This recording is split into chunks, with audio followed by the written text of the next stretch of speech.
விஞ்ஞானம் வளர்ந்து ஏஐ தொழில்நுட்பத்தில், ஆர்டிஃபிஷியல் இன்டெலிஜென்ஸ் தொழில்நுட்பத்தில் இந்த நவீன காலத்தில் சாதிக்க முடியாதது எதுவும் இல்லை என்ற நிலையிலே தமிழகத்தில் ஸ்டாலின் தலைமையிலான திமுக அரசின் மெத்தன போக்கால் திருவள்ளூர் மாவட்டத்தில் அரசு பள்ளியின் சுவர் இடிந்து விழுந்து 12 வயது சிறுவன் உயிர் பறிபோயிருப்பது நமக்கு தலைகுனிவை ஏற்படுத்தி இருக்கிறது.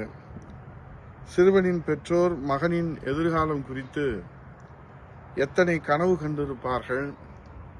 அந்த மாணவனை இந்த மாவட்டத்தினுடைய ஆட்சித்தலைவராக, காவல்துறை அதிகாரியாக,